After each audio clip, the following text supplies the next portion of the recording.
Capes on the Couch podcast is for entertainment purposes only. Dr. Issues is a psychiatrist, but he is not your psychiatrist and does not have knowledge of your individual situation. For any personal mental health concerns, please consult your own healthcare providers.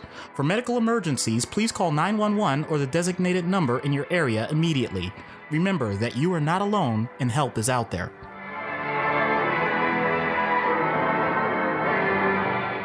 Hello and welcome to Capes on the Couch, where comics get counseling. I'm Anthony Sitko. And I'm Dr. Issues. This is issue number 126, Rogue, an interesting character. For those of us who grew up watching the X-Men animated series, you have a certain sound in your head when you hear or when you read Rogue, you hear that voice in your head. Nothing against Anna Paquin, who I thought did a fantastic job with the character in the X-Men movies, but there's just something about that kind of raspy Southern Belle sound. And of course, it's helped by how she's written, how her dialogue is written with, the AH for, I was talking to somebody, sugar, apostrophes at the end of all the words. It creates this sound in your head, which I'm going to completely mangle for this kid. Apologies in advance.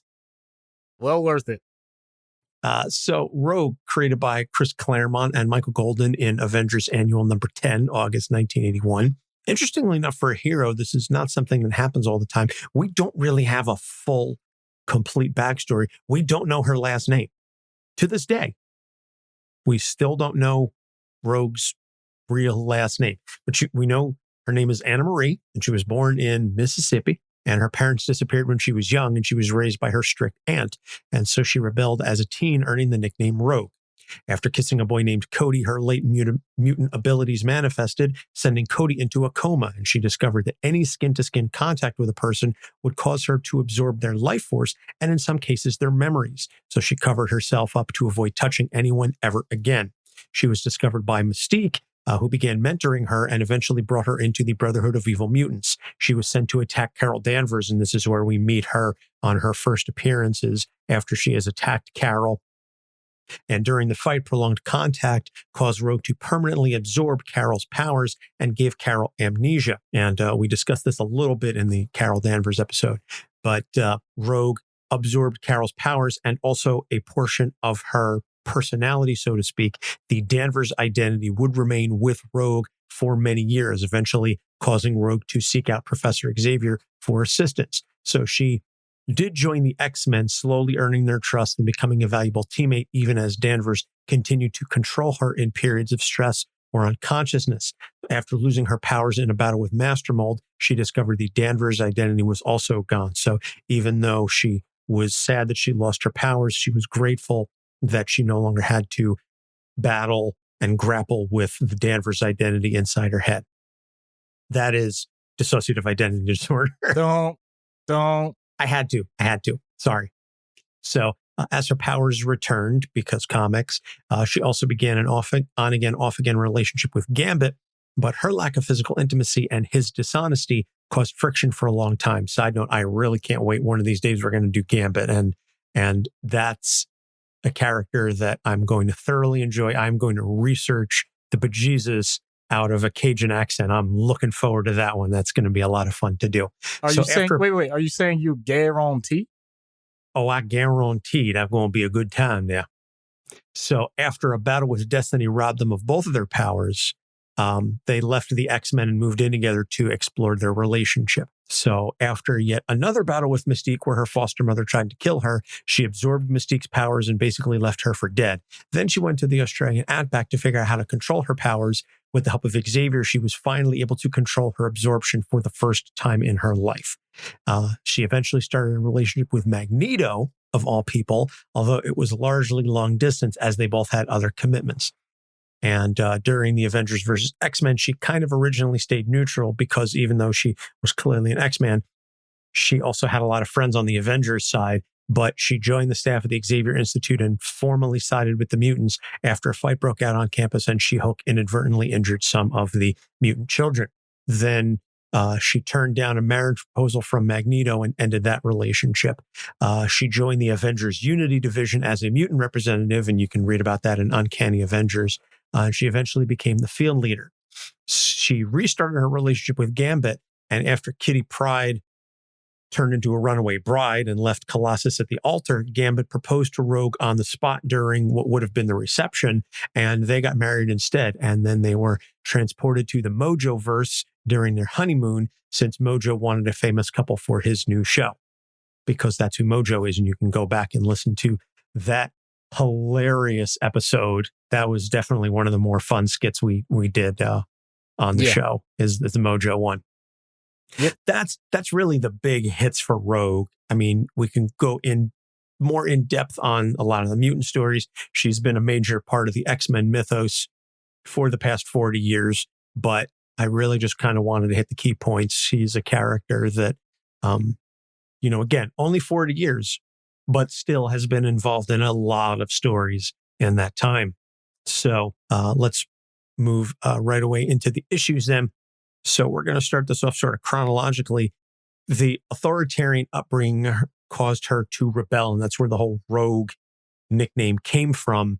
And I think it's very relatable, obviously, for people to know that if you are raised in a strict household, it's human nature. You're going to want to press those boundaries. You're going to want to do everything you can to break the mold and become your own individual. And so when she was dealing with her aunt, who was very controlling, it was a lot of "you're not my real mom" kind of deal, and I'm going to do what I want, consequences be damned. And we see that have a lasting impact even into her adult life, even into her romantic relationships, even into her dealings with the other X-Men. But let's talk a little bit about how that upbringing impacted her as an adult. So part of our job as adolescents developing, and children even before that, is we have to become aware of what our responsibilities are and our capabilities are, and getting that feedback from other people. Having someone who is too authoritarian, I'll take out the two, because I think there's a wide range of what would be considered acceptable in terms of boundaries. You're going to end up with a person that knows that there are consequences to their actions, and that's a good thing.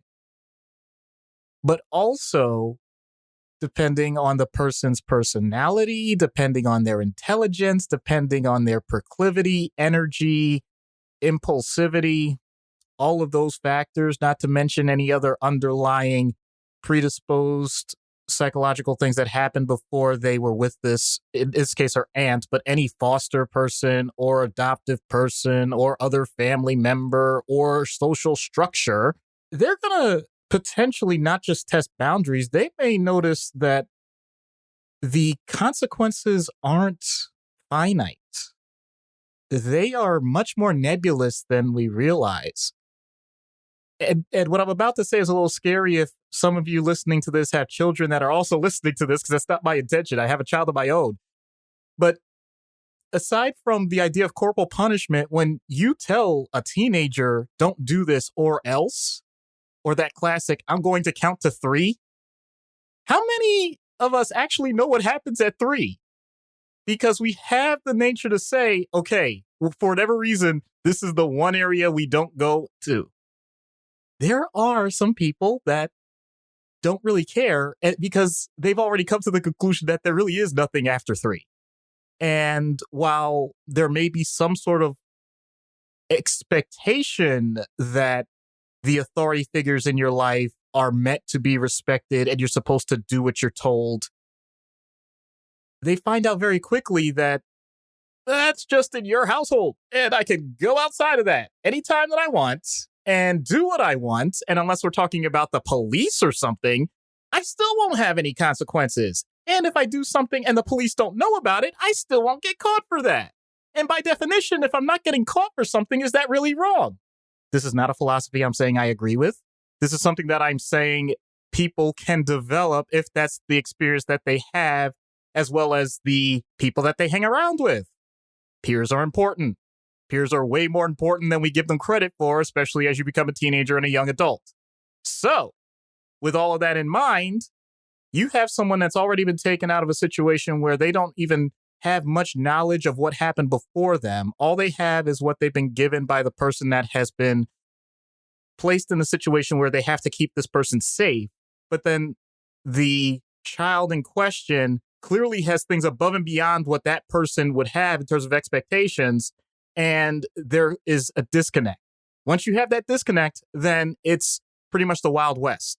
And I love the name Rogue because it certainly fits, and everything that happens after that clearly goes along with that. But the idea that once you open that Pandora's box of anything is a possibility, then that also means that anything can potentially be a challenge and anything can potentially go wrong. It doesn't all have to be negative. It can be positive in many different ways. But if you don't have a person that's willing to recognize that their style isn't working or their style isn't fitting the circumstance, then you're not going to get the proper feedback to rein it in. I'm not saying that a person who tends towards an authoritarian nature of parenting has to all of a sudden become this doormat. That's not what I'm advocating. What I'm saying is you have to at least be willing to have the conversation with this person that ultimately is going to be an adult. Because if you only treat them as this child under your thumb, then they're going to become the adult that never had a thumb to begin with. Yeah, very well said. Speaking as the father of a 2-year-old who has, as of late, really been testing his boundaries. Really testing the boundaries, especially at bedtime and nap time. God, I love him. I need to remind myself of that. No, I do. I adore him. He's a handful. It's part of the process. We've all done it. It's a question of how far does it go before it goes from boundary testing to you are putting yourself in a very, very bad situation. And you speak about the disconnect. One of the things that I think people need to learn, and my sister preaches this all the time, the word discipline actually originally at the root means to teach. And so when we focus on the punitive aspect of these, of discipline, I think we're getting away from what it really should and could be used for. And so I think it is a balance, certainly, as parents or caregivers, to strike that balance of wanting to keep the child safe while also giving them the freedom to express themselves. And obviously as the child gets older, they're going to be at more and more risk of the really dangerous types of situations. But if the child, or in this case, the adolescent, understands that the caregiver is just going to make idle threats, so to speak, without any real attempt to back them up, then everything they say is suspect and you've lost the credibility.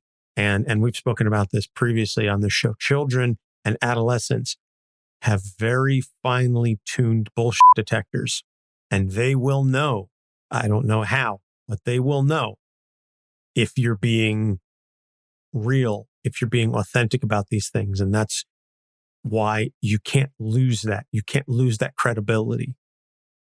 And so, at least for me as a parent, and some of the things that, obviously I still have quite a ways to go before I reach that point, but I would rather err on the side of, giving them the freedom, because if I come down too heavy-handed and it turns out that it's not as dire a situation as I originally presented it, or other people originally presented it, cough, cough, drugs, then you go, what else are you lying about? And then you lose that credibility. I think it's much better to be honest and say, listen, there are dangers here, but not everything is going, it's not a binary. That's not a pun on Carol Danvers, but it's not a binary. It's not everything is okay or worst case scenario. There's a spectrum there. Monica Rambeau. We're just going for all the Ms. Marvel names here, but it is a spectrum. And I think if you keep that in mind, again, speaking from the point of view of two parents, if you keep that in mind and you maintain that honesty of saying, it's not the worst thing in the world, but these, there are risks, but I'm not going to bring down the hammer on you if you make a mistake, because if you do that, you're basically telling the child, you can never make a mistake around me because I will nail you to the wall. Yeah. And then the child's never going to come to you with anything, big or small. Yeah. That touches on a variation of the idea that you're trying to create an infallible person. Since that is a misnomer and that's not possible, by definition, the time that they fail, that's the time where they need your honesty and support. Or another way that I like to put it, what's your number one rule? Whatever it is, I'm not telling you what it has to be. I'm just saying, what's your number one rule? Make sure your child knows that is the number one rule. And the one thing that if that's broken, then there's going to be serious consequences and it's going to be painful and it's going to be hurtful. I'm talking emotional. I'm not talking necessarily physical or anything, but that's really going to do some damage to the family and to themselves, and let them know that ahead of time and recognize that anything above and beyond that, anything besides that is something that's going to be a discussion. I think having that foundation works a lot better in general, in my experience, compared to the idea that, well, everything is the hard and fast number one rule. When you start doing that, then you're making it a roulette wheel. You're making it Russian roulette, really, depending on the circumstance that you're talking about. So exactly. If everything is the most dire, then nothing is. So yeah, rather than letting the kids spin that chamber, pulling the trigger each time, saying ha ha ha, see, why not let them know? No, this really is the number one thing, and everything else has its own limitations and whatever. Don't do these certain things. I don't think it sounds stupid or whatever. However you decide to talk about it. I'm not telling people how they need to be. It's more like whatever your system is and your spectrum is, because we want your culture to be involved in it. We want your own personal experiences to be involved in it. That's what makes us all unique. That's what makes us great. But making sure that you know that at some point, that's going to be integrated with everyone else around them. And if you haven't accounted for that, that can also lead to its own set of circumstances. But I'm sure that's another podcast for another character. Oh, well, I was going to say that's a parenting podcast at this point, because, as soon as your kid goes to somebody else's house and, oh, Timmy can swear at his mom, and then you've lost the war. But I digress. So the next issue is clearly related to her powers. The inability to touch anyone created myriad problems in her relationships, both romantic and platonic. And it took decades of publication history and, at least 15 years of in-universe time on the very clearly sliding Marvel timescale. But it took a long time for her to be able to control the power and her ability to touch someone without causing them great physical harm. And again, this is something that I thought was done very well in the movies, that no matter what Rogue was going through, she still couldn't touch Bobby. She couldn't touch Logan, without the gloves. And the gloves and the clothing do allow that contact, but there is still something to be said for skin to skin. I mean, it's a reason why they put newborns directly on mothers and fathers, right after they're born. There have been clearly studies shown that skin to skin contact, it's one of the clearest forms of intimacy that we have. And so the inability for Rogue to have that has definitely caused some issues. So when you first think of this topic, don't take it so literal. I get the idea that she has superpowers that absorb energy from people and can ultimately kill them or whatever. That's not exactly the point. There are plenty of ways this can apply in real life. If someone has gone through, let's say, a sexual trauma, and they now have acute stress followed by PTSD related to anything when it comes to intimacy, being alone with a person, or even having romantic feelings for a person, that can be one level. If you have someone who has a severe autoimmune situation where they're immunocompromised, I should say, and therefore the types of interactions they can have in the world are very limited. The most dramatic real life example is the idea of a person, referred to as the bubble boy. There's also the idea that some people simply don't have the same drives as everyone else when it comes to romantic relationships. And that may be for a season of their life. That may be something that they've decided for themselves.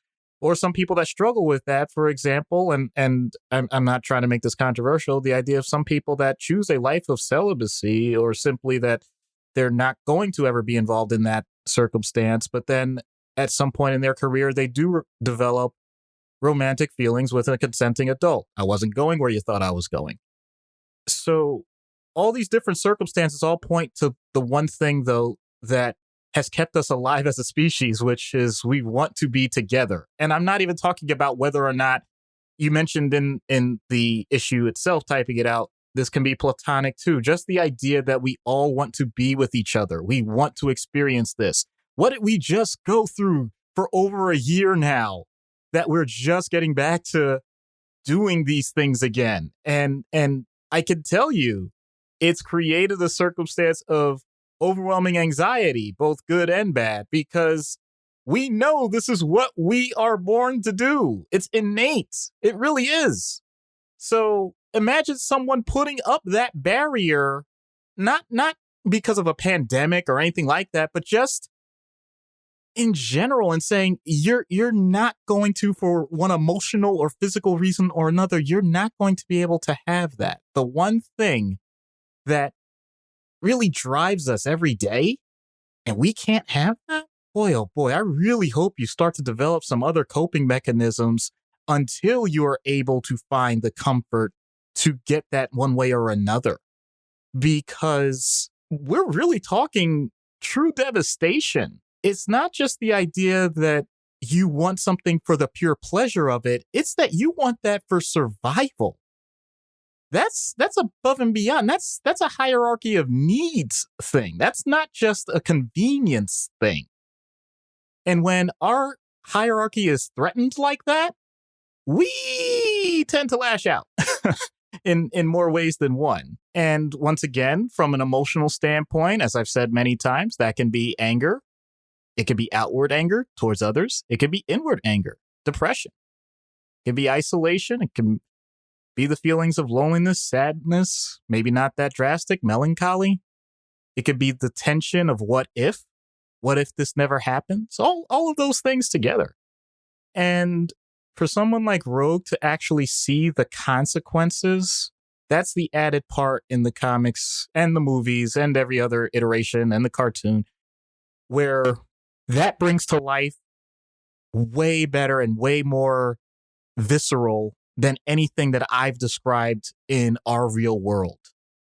That you're scared that your closest connection to someone may actually do them harm. That is not the base at which we work at.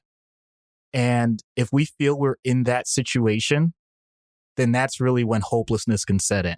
And so, brief call to action. If anyone actually feels that way, be it in a relationship, be it in a family, even in a work environment where you feel like you're doing more harm than good, if that's truly the way you feel, I would hope that you start to address that, because often it's an internal perception versus external. And as always, you reach out the best you can to someone, because it definitely doesn't have to be that way. Just because it's that way in the moment doesn't mean that's the way it has to stay. So I can't, I'll be honest. Yeah, I honestly can't imagine with someone like Rogue. You mentioned how long she was managing that. I can't imagine 14 minutes really feeling that way, let alone 14 years. Yeah. And you did mention the bubble boy. Colloquially, I was going to reference at some point during the out of universe treatment, the idea of someone with an autoimmune disorder that would have to live in a very sterilized environment and be unable to have human contact. And I was going to reference, the case. So thank you for bringing that up. As always, you and I are on the same page with that. But yeah, I understand, especially now, we're in 16 months of this pandemic. I've just recently gone back to the office because our state, New Jersey has seen the infection rate drop and the hospitalization rate drop. And so they're saying, okay, let's everybody get back to work. But it has really done a number on people to not be able to interact with folks. And my wife and I were actually just discussing this last night that, at the beginning of the pandemic, when there was a lot of fear and we didn't know nearly as much about the virus as we do now and everything, my mother is immunocompromised. And so it was a whole, I can't even really get within like 6 feet. We didn't really know about masks and they weren't talking a lot about social distancing at that point and everything. And I was just like, I don't know when I'm going to be able to see my parents again because I don't want to get my mom sick, because if she got COVID, she's done. Like, that's it. There would be no recovery for her. So, and I know my story is not the only one like that. And there's lots of folks that have gone through that over the past 60 months. There are people who will never see their family again because they didn't get a chance to say goodbye because they died because of COVID. So there's a whole litany of things that have really brought a lot of these discussion topics, made them very real and very personal to a lot of people. And we've talked about the pandemic and its impact and everything. So I don't want to completely belabor the point, but obviously there are a lot of real world corollaries between what Rogue has gone through and what many people have experienced over the past year and a half, and in some cases still continue to experience. So I don't think it's that far-fetched as you had indicated. So the last thing is the broken relationship that she has with her foster mother, Mystique. They alternate between trying to kill each other and trying to work together. And I think it's safe to say that a lot of folks have some perilous and potentially difficult relationships with a parental figure. It could be a biological parent, could be a step parent, could be a foster parent, etc. So there's some real rooted psychology in there. And then you add on the superpowers and the trying to actively murder people. And that just really takes it to a whole other level. But let's focus more on the real rooted psychology, keeping in mind, of course, that you are not, a family therapist. Thank you for that disclaimer. We could bring in, I think, Ben from Popcorn Psych. I think Ben is the family therapist, right? No, Ben still does individual. Right. It might be Brittany. I apologize. Oh my goodness. Yeah, I remember. I know each of them covers a different aspect. So yeah, we're going to have them on, or we're going to do a guest spot with them in a couple of months anyway. So I'm sure we'll address that when the time comes. But anyway. Well, the premise, once again, we're kind of adapting this from point one. So we're not talking specifically about any one family member or guardian or foster parent or biological parent or whatever. The idea is you have someone that is in a position of potentially mentor-mentee or teacher-student or whatever. I mean, just the idea there's a hierarchy. One person is meant to be an example and giving guidance and leadership to another person as they walk through life. From that standpoint, that's a huge responsibility. We've gone over that several times. This one, though, is much more visceral in the sense that each time they have an interaction, they know that it's going to have strong and intense emotion. That's not true for everybody. There are plenty of people in this world, and I know it's true for me, but I want to say this because for some people, this is their life. This is their day-to-day. They know that there are certain people that they are going to be in contact with that no matter what, be it a phone call, text, video, in person, or even just hearing from someone else, that it's going to be a dramatic event. It's going to lead to a lot of laughing, a lot of dancing, a lot of crying, a lot of anger, a lot of fighting, full spectrum, whatever those things may be. But whatever it is, it's going to be intense. So for some people, that can lead to the idea, especially when you look at how Mystique and Rogue interact, they're going to pick their spots. So when Mystique shows up and basically it's pretty clear she's very angry. She just wants to get rid of her. Then it's not really a question anymore. It's just, all right, I guess I'm going to have to survive this. And it's, if I have to survive it and you're not going to stop, then I guess I'm just going to kill you. Thankfully, in real life, that doesn't happen that way because there's an underlying basis to this. It's the idea that you actually want the relationship to continue. That's the bizarre part when it comes to relationships this intense. There is I like to call a silent contract that no matter what I say or do, I know that I'm going to have another interaction with you as long as we're alive. And as long as that contract is there, then for many people, they unfortunately don't speak it out as they should, but there's this unspoken rule that there's a certain line, and if it gets crossed, then we stop talking for a while. And then at some point, as if nothing ever happened, either a person forgets or they just decide they have a change of heart, they'll try it again. And maybe it has a positive reaction this time, and they try it a few more times and it goes back to a negative reaction and they stop again. And it's just this start and stop potentially for their whole lifetimes. It's a very unique way to go about life. I'm not here to pass judgment on those situations. My main thing about it, I have a proclivity to shy away from those types of situations. And you know, I only because I know I only have so much emotional and mental energy to go around.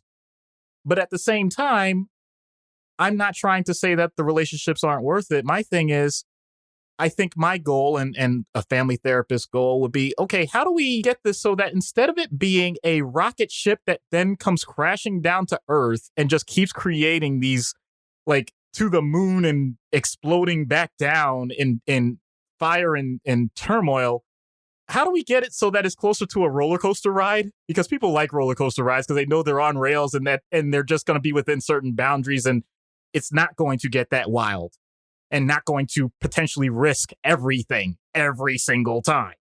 So that's where I look at this type of situation. I'm not going to be as literal as like, okay, they're at it and they're going to kill each other.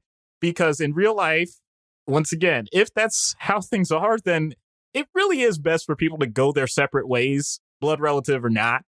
Just saying.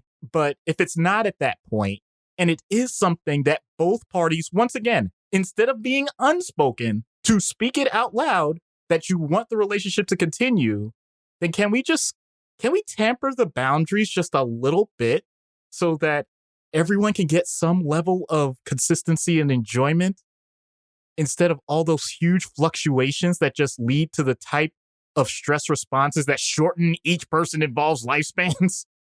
That's all I'm asking. Well, that sounds like a simple request that there should be no issue whatsoever with resolving that. So sure, let's do that. It's fairly easy to implement. There won't be any blowback at all from anybody. Nope.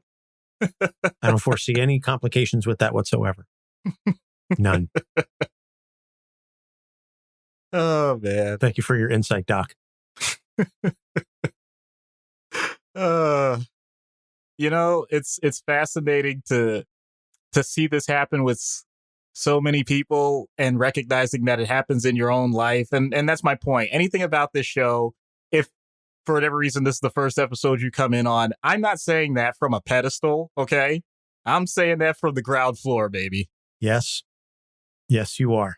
So we're going to take a break, plug our sponsor and a couple of other shows. And when we get back, we'll get into treatment. Stay tuned. This podcast is sponsored by BetterHelp. Is there something interfering with your happiness or preventing you from achieving your goals? BetterHelp will assess your individual needs and match you with a licensed professional therapist. You can begin communicating within 48 hours.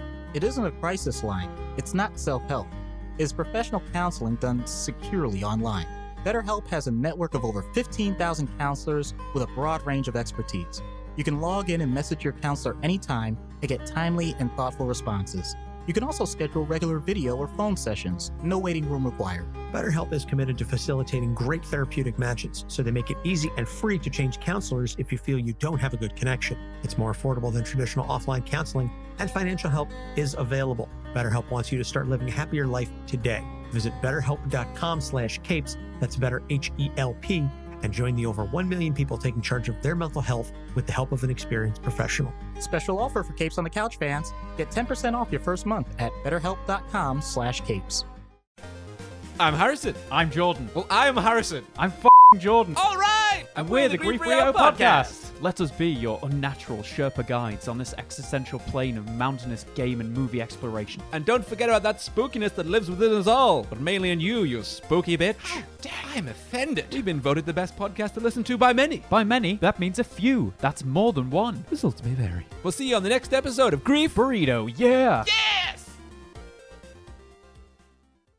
Hello, I'm Chris Claremont. You're listening to Capes on the Couch. And we're back. Treatment in universe for Anna Marie. Oh my goodness. This one's going to be a little hard because I can't help but think of sometimes children on the autism spectrum, and adults too, I don't want to exclude anyone, have some tactile issues and therefore they need some sensory input. I'm glad that so far Rogue has been able to demonstrate some control of her powers, but I've always wondered this.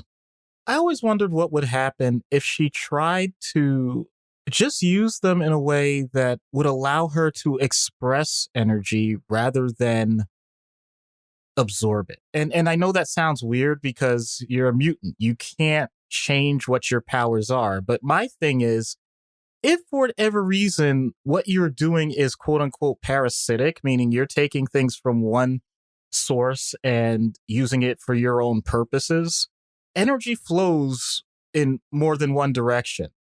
And that energy has to be expelled in some way. So I would think that the process can happen where if somehow, and this is the type of thing that's beyond my capability, I'll admit it, you would have to get some real powerful players involved in this. We've seen it with other mutants. You see the kinetic charges that of all people Gambit could do. You see what Jubilee has done. You see that the idea, Bishop is probably the best example. You can transmute things. You can take one form of energy and actually do something with it. And I think the best thing for her, if not to quote unquote absorb other people's powers again, but to actually take one of those mutants with consent and with humongous supervision to find out what their processes are for that end of the spectrum, I think that her body and more importantly, her mind would allow her to change how she views it. Because I think there's a lot to it. I don't think it's just the idea that she has these powers. I think it's the idea that she felt she lacked control. And that was the one way that she was always able to continue to grasp it. And once she realizes that through others, there is a way to express yourself in the world without causing harm, I think we can come to some sort of neutral ground. Obviously, this is something that would be incredibly dangerous, but, no guts, no glory. All right. Bringing in Bishop. There's a character that doesn't get bandied about, at least on this show, like ever. Hey, what can I say? He's my secret boy. I don't really talk about him that much, but boy, oh boy, when I first learned about him, and I'll be honest, I first learned about him through the cartoon, I'm like, wait a minute. You're telling me there's a time-traveling mutant that can literally just transfer energy through his body that I'm like, how is this not more vital? And actually, he ended up being incredibly vital, but he ended up being formed more as like a villainous role in certain points. And I'm like, okay, that's one way to go about it. But I've always been fascinated by that character. All right. We'll add him to the master list then one of these days. Hey, I mean, I know of him. I can't ever say that I probably in my life have read maybe 5 books, and I'm talking like individual issues that he's been in.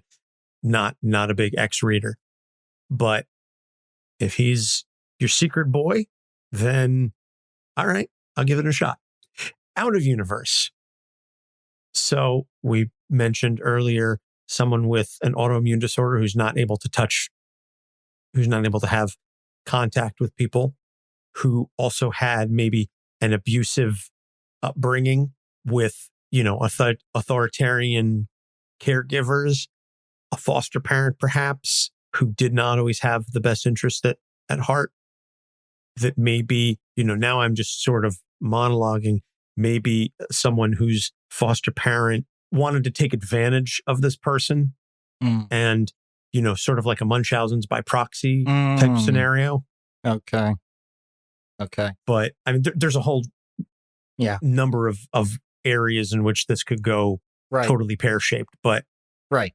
Well, since you're bringing that up, I can tell you firsthand some of the ways that can really get messed up. And what I'm about to say sounds very harsh, and it's not meant to, but it's the truth. If you're dealing with someone's historical information, at a certain level, you take it at face value, but then there is this concept of trust but verify. So if someone makes an accusation, let's say it's years later, let's say it's not in the moment, or even that foster parent that you're mentioning, maybe they've already died. So there's nothing that could be done about it anyway. That eliminates one part of it. But then there's the other part of, given my line of work, and especially the area that I work in, I always have to wonder, okay, how valid is this statement? Is this accurate? First of all, because there's a different treatment modality if someone is not telling reality the way it is. I would then have to discern, is that the truth or is that delusional? And I'm going to throw that away, not ignoring it, but pointing out, let's say we've already done our due diligence. Okay, I definitely agree with the veracity of the statements, and this was a horrible scenario that this person has experienced. In addition to having an ongoing medical diagnosis that now limits their contact with people and therefore limits intimacy. Or the trauma itself, even if they didn't have an immunodeficiency, that just makes it very difficult to trust any physical interaction with someone. And this can also be present in, for example, in people with certain forms of autism spectrum. There's or OCD. Oh my goodness, to not forget about that. So there's many variations where this could have happened. Whatever they were, it's not so much to immediately just continue to harp on the past of everything that happened once you gather the appropriate information. After that, it's finding out what they want to do next. Because there is an acknowledgement that there's a wide range of what people may want to do. If the person sets their goal as, I then want to find my person, I want to find the one person that is truly going to understand me, and once I find them, then everything's going to be just fine. Well, I can't grant that as a therapist, as a psychiatrist. I have no power or authority to do that. I have no problem with the person having the hope of that. But I also don't want to mislead them and say, oh, well, there is that one person. And I know that it's a very romantic statement, and I apologize for if I'm raining on people's parades here. That's not my intention. It's just the idea that there may be a range of limited circumstances of people that are going to match highly correlationally to what you want in life. I think that's a better way to phrase it because it gives the realm of opportunity above and beyond what that individual person can see. In other words, don't worry about, pardon to use the trope, don't worry about the prince or the princess locked in a tower that magically is going to be found and, they're your one knight in shining armor. I know I'm mixing metaphors, but the point still stands. I want the person to know that any step towards more than what they are experiencing now is a positive emotional step. If you have noticed that you shut down with every new interaction after 5 minutes, then my goal is to see if we can extend it to 10 and then 15.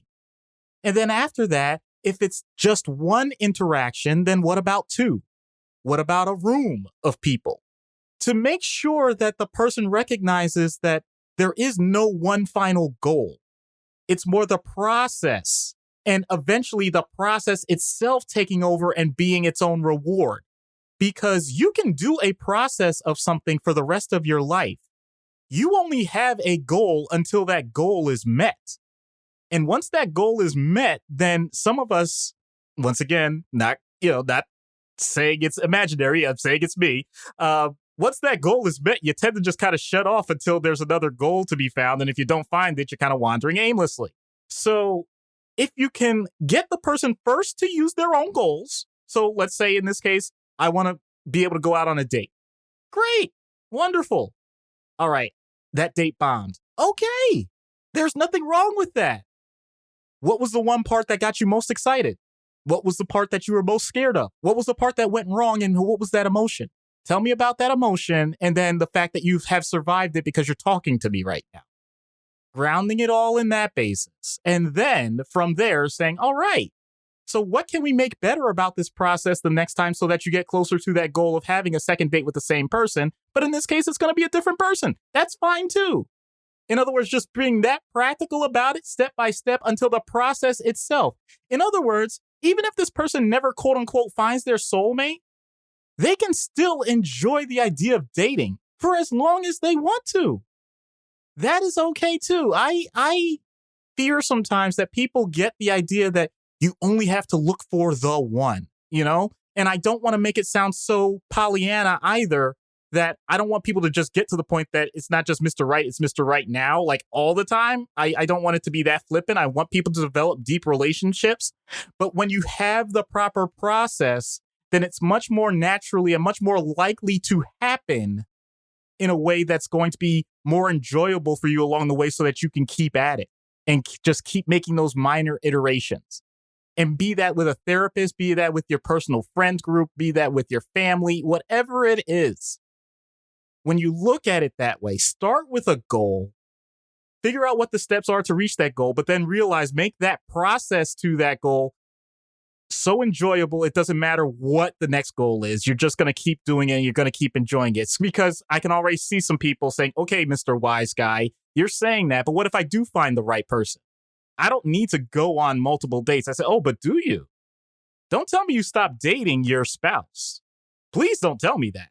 Don't tell me that you still don't enjoy the times that you dedicate to each other to get to know each other better and find out what's going on in their lives and how you can ingratiate yourself both by improving what you want as well as finding out what the other person wants. I really hope you continue to do that because that's how a marriage grows and changes. So, or even if you're not married, if you just have a long-term relationship, once again, not just romantic, if it's with friends, if it's with family, don't tell me you don't do that too. This process is true for everything. So once again, I get that human nature is to focus on the goals, and that's a wonderful thing. But step by step, look at the process of what you're doing to accomplish those goals, especially in relationships, and make sure that that process is as enjoyable as possible, because that is how those goals not only get met, but it doesn't even matter how far they reach. You covered a lot of ground there. This is what happens when I have time off, man. I'm not saying it's a bad thing.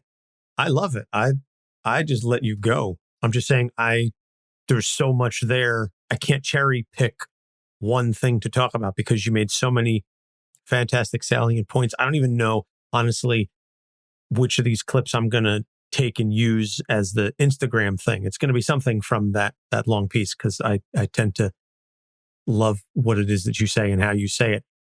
I'm going to have to figure out a way to edit it down to 60 seconds, but oh boy. So thank you for that. So let's see what happens when we get Rogue on Dr. Issues' couch. Hello, Rogue. I'm Dr. Issues. Well, hey there, sugar. So what can I do for you? I don't know. What can you do? Hardy har har. I have the ability to listen to what you have to say, synthesize that dialogue in a way that may have some benefit to you and your relationships, while monitoring for any signs of a formal diagnosis that needs more focused treatment. Shoot, I thought you were going to get all flustered like most guys do when someone like me talks coy with them. I got over that a long time ago. Must be nice. Nah. Well, I guess that's my way of saying I'm stuck. I either push people away too quickly or I dive in and get myself into stuff I just can't walk out of. Why not? Well, that's a real easy one. Do you know about my powers? I do my homework, sure. So imagine if your first chance at a physical connection, you destroy their life. I mean, really destroy it. You don't get over that. There's no amount of talking that can fix that. I'm terribly sorry. From the tone in your voice, I could tell it wasn't intentional. Oh, but it doesn't stop there. I mean, I was led to do some horrible things to people and I didn't know the consequences. That's the kind of thing that some people can't ever live with themselves over. Do you understand a little bit about what I'm saying? Has it ever gotten to that point for you where life itself wasn't worth it anymore?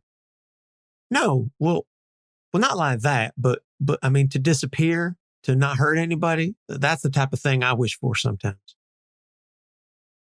Well, this next question is meant to get to something deep here, so please don't think I'm trying to lead you. Why haven't you disappeared? Honey, that's like trying to hide the juggernaut in the kiddie pool. That dog won't hunt. Besides, every time I did walk away, my past came back to bite me. So I gave up on trying to run. So anonymity doesn't work, but your powers are a huge factor in any basic intimacy. Wow. I have to say, I'm impressed with how you've continued to persevere as well as you have. Thanks. Not many people see it that way besides you. Well, I'm still glad to hear that there's more than just me. Are you always trying to see the glass as half full? Well, I try to see the glass with whatever amounts inside, as well as the contents, the condition of the glass. I get the point. No stone unturned, I suppose.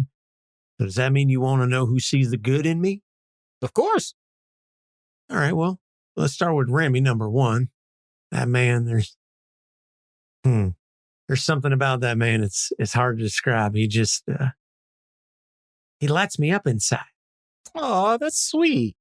Now, hold on. I don't want it to sound all peaches and cream. I mean, when it's good, it's finer than frog hair, but he's got a real stubborn streak. And when he doesn't get his way, he doubles down on how he feels. Shucks, I think sometimes he argues with me just to watch me burn up. Maybe. I don't want to speculate on him since I don't know him as well as you do, but you're the one who says it makes you feel that way. That type of bond doesn't happen overnight. Damn right it doesn't. How many people get told they have to wait for the right time, and that time might be never? Well, he was there for all of it. Even when I went my own way, he came right back to me no matter what. Well, as with most relationships, that sounds like a two-way street. However, you got to the point that you're on a similar wavelength, and I'm genuinely happy for you, so... To be honest, if you're doing okay with that aspect of things, maybe there's another part of your life that's challenging you. Everything. I see that that's your style of response to a lot of things, but can we please drill down a bit? Can we not and say we did? Rogue, I'm really not a hard ass. You don't have to be scared of a psychiatrist. Oh, sugar, I'm not scared of you. I'm scared of what I'll say to you. You probably lock up half the people you see just for speaking their mind. I only look out for the safety of my patients and the rest of society. Having emotions is not a risk. It's what you do with those emotions that counts. As long as you're not a danger to yourself or others, then all of this is completely confidential. And if it's in the past, then I'd never put you through, like a double jeopardy thing. So if I told you that my second mama wanted to kill me after I made up with the woman she had me nearly kill and take her life, you're not going to arrest me? Look, I didn't quite expect that, but no. My main concern is How did it make me feel? How do you think? a lot of people have that reaction, which is why I was going to ask, how did that affect the people involved? Son of a gun. Nobody really asked that. I suppose Carol was really pissed off. Wait, I know she was pissed off. And Mystique, Mom, Mystique was mean, but she always said it was because she cared. I think that's true, and she really cared about me in her own sort of way. She should really talk to you if you'll have her. I'm always an open mind and ear for anybody within reason. And the reason part might be a problem. Understood. So what's your goal with those relationships? I'm not a goals kind of gal. Where the wind blows, I'll be there, good Lord willing, and the creek don't rise. Unless I don't want to go, that is. And hence the name. There's nothing wrong with riding the tide, going where nature follows. But on the other hand, there's nothing wrong inherently with bucking a trend either. It's the balance of those two that gets out of whack. You know, it's kind of obvious to me that you have the ability to do whatever you please, but so many times you've been the center of attention for others because of your talent. So why not take that impulsive energy, combine it with a modest bit of foresight, and live the more comfortable, less stressful life that you deserve? Believe it or not, Doc, I actually did have some good come out of all that we were just talking about. I mean, Carol doesn't hate me anymore. And when things are good with Mystique, we do work well together. I'm not as dumb as you think I am just because my nature is to fight with whatever anybody says. Whoa, I never thought that. There's that flustered part I always look for when I meet someone new. Touche. So now that you've made it clear you can create any social outcome you want, how much are you willing to focus on making them enjoyable for everyone involved? One thing at a time, sugar. One thing at a time. We good here? That we are. Well, thanks for the chat then. I'll see you around. And if you ever do talk to my mama, tell her I said hi. Well, maybe see how she reacts before bringing me up. It could be a bad time for you. There's just something about Southern expressions and just the turns of phrase that they use. It's just an enjoyable experience to listen and to write those kinds of things and just those little expressions that they use. I love it. And it makes it fun for me. You know, I always try to throw those little local colloquialisms in just to give it that little bit of extra flair. And when you're writing a character from the South, there is no shortage of those kinds of expressions. I will put it that way. Yeah, it's definitely unique. And I have to say that this is just a basic tendency on my part. Thanks, Dad. Where if I hear a certain accent, I start to try and mimic it. But thanks to this podcast, I don't do that nearly as much as I used to. And Anthony can attest to that. Yeah. I mean, I tend to do that too. It's just more of like a subconscious thing. It's because I grew up doing voices and accents and impressions and stuff. So when I'm listening to somebody talk, I will subconsciously pick up on things that they say and the way that they say them. And my current speech pattern and my current expressions and vocabulary that I have is really a hodgepodge of everybody that I've met over the course of my life, and all sort of just married together and, you know, stirred up with this Jersey accent that gets thicker, you know, the angrier I get. Or as my wife likes to point out that, you know, if I've been talking to my family recently, I get really North Jersey Italian. Like if I talk to my cousin Vinny or my cousin Poochie or my cousin Bobby, then all of a sudden, you know, I start talking to my wife and it's like, hey, you know, all of a sudden she's living with like Vincent Gambini all of a sudden. Wait a second.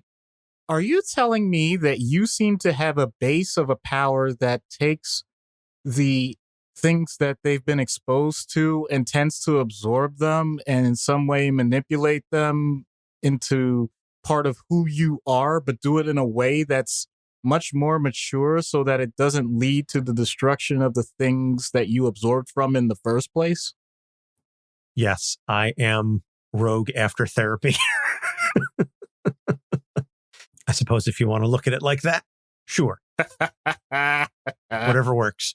So recommended reading for Rogue, the Mr. and Mrs. X. I believe it's Kelly Thompson writing. I forget who does the interior artwork, but I know that Terry and Rachel Dodson did the covers. It's 12 issues. It just ended, I think, at some point last year. And it's their married life, Rogue and Gambit.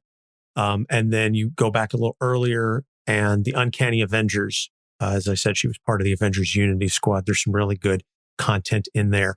So we got another review from Just a Little Podcast on Podchaser. I just started listening, but I am hooked, completely blown away. Such a great podcast that portrays mental health in a revolutionary way. The exploration and deep dive in comic book characters is fantastic. The conversations between these two gentlemen is refreshing, honest, and genuine. Keep up the great work. Also, I really enjoy the skits. So thank you very much for those kind words. Please feel free to also leave us a rating and review. If you listen to us on Apple Podcasts or Stitcher, you can do it there. You can also go to podchaser.com. You can follow us and leave us a review there. And as we always say, if you leave us a rating and then email us a screenshot of that review to capesonthecouch@gmail.com with your name and address, we will send you a sticker. And I do owe a couple folks stickers for the reviews. I have my kid just got over his broken leg, but I was home with him all the time. And so I was kind of keyed in on that. So I didn't have much of a chance to run the post office. But folks, your stickers are coming. Next episodes, Dr. Doom, Jocasta, and 5 from the Umbrella Academy. So we're really just doing scattershot here with these with the characters. Loving it. Doom especially is going to be thank you, Matt, for adding him. He's always been on our master list, but Matt was like, we're going to bring in Dr. Doom. I get to speak in all caps. Yes. So you can find all of our episodes on our website, capesonthecouch.com, alongside the fantastic Ariel and her long box view, the column, which is just, continuing to grow in leaps and bounds. And if you missed it, she had an interview with Scott Snyder from a couple weeks back. So go back and listen to that. We are on Facebook, Instagram, and Twitter at Capes on the Couch. Since we are back from our hiatus, we're back to posting content semi-regularly. And I guess that's it. So, Doc, before I turn it over to you, I just want to say, again, I thought you did a fantastic job covering everything. I really appreciate, how we were able to really stick to the bullet points and cover everything that we were going to discuss, and nobody went rogue. Nice. Good for you. Good for you. I appreciate that. I was just going to point out that years ago, as a kid, I actually submitted something to Stanley, rest in peace, for an idea of a story involving Rogue, where she actually tried to absorb the powers of Medusa, but then it got shut down because, unfortunately, they would have to call it Rogue Game. Oh, boy. And here I was so proud of myself. I was like, I'm gonna undercut his pun. I'm gonna hit the pun, and I'm gonna take that away from him, and he's not gonna have anything to say. Damn you. That's why, when it comes to ranking at the top of the pun list, I'm still Rogue One. God damn it. For Dr. Issues, I'm Anthony Sitko. Thanks for listening. We'll see you next week. Capes on the Couch podcast is for entertainment purposes only. Dr. Issues is a psychiatrist, but he is not your psychiatrist and does not have knowledge of your individual situation. For any personal mental health concerns, please consult your own healthcare providers. For medical emergencies, please call 911 or the designated number in your area immediately. Remember that you are not alone and help is out there.